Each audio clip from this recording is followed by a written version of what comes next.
Pictures Through the Air, Part 1. A story about a young boy who had a wonderful idea. One of the most interesting stories about television begins in the year 1922 in the little town of Rigby, Idaho. Rigby was the home of Philo Farnsworth. Philo was 16 years old. He was very shy and didn't talk much to anyone. But one of his teachers, Justin Tolman, knew that there was something different about him. I had known hundreds of boys before I knew Philo. Tolman said many years later. But Philo was different from all the others. I felt that I would never know another boy like him. The shy boy who didn't talk much to anyone did talk with Tolman, his science teacher. I want to learn all about science, Philo said. He began to study science with the first-year class. After a few days, he appeared in the fourth-year class also. I just want to sit and listen, he said. Philo studied very hard. Soon he knew everything that the fourth-year class was learning. Then he read all the science books in the school library. He seemed to understand everything that he read. One day after school, Tolman found Philo in the schoolroom working at the blackboard.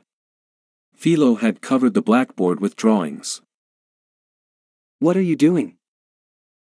Asked Tolman with interest. What are these drawings about? I want to invent things, Philo answered. and these are the drawings of my first invention. And what is your invention? Tolman asked, smiling a little. I have an idea for television, for a way of sending pictures through the air. The boy answered. Please let me tell you about it. You are the only person who can understand what I have done. In 1922, radio was very new. The United States had fewer than 30 radio stations. But in 1922 a boy of 16 showed his teacher drawings for television. In the school library, Philo had read the story of a man who had worked on an idea for television. But the man had not succeeded in sending pictures through the air. Philo was sure that his own idea was better and that he would succeed where the other man had failed. Tolman was not so sure. He asked Philo many questions about the drawings. Philo could answer all his teacher's questions. He could give all the facts and figures. At the end of that school year, the Farnsworth family left the little town of Rigby. Philo did not see his science teacher again for many years. Not until the most important moment of the young inventor's life. The big chance. In 1926, Philo worked as an office boy in Salt Lake City. Many important businessmen came into the office where he worked. One of these was George Everson, a businessman from San Francisco. Like Tolman, Everson soon became interested in Philo. The shy, hard-working boy was not like other office boys whom Everson had known. One evening Everson asked Philo to have dinner with him. At dinner Philo began to talk about his idea for television. Everson was not much interested in the invention at first. He listened only because he wanted to be kind to the boy. Many years later Everson wrote a book about interesting people he had known. In the book, he told about that evening with Philo. As Farnsworth talked, he seemed to change, Everson wrote. His eyes lighted up, and he was not shy at all. He talked freely about his invention and about what he wanted to do with it. As he talked, he became a different person. He was no longer an office boy. He was a man of science.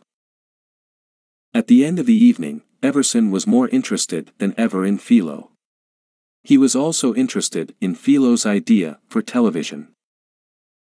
A few days later, he took Philo to San Francisco. There Everson brought together a number of important businessmen, and Philo told them about his invention. The men became so interested in the young inventor, and in his invention, that they gave $25,000 to help him work on his idea.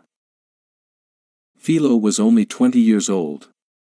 But now, he could stop working as an office boy. He could work on his idea for television. He would have the chance to try it out. And perhaps he would succeed in sending pictures through the air. Letter to Washington. But first he must write a letter and send drawings of his invention to the United States government in Washington, D.C. He must ask for a patent on the invention. The person who first has the idea for a new invention and makes drawings of it is given a patent. Then no other person can own the same idea or sell it. Only the United States Patent Office can say who is first with a new invention.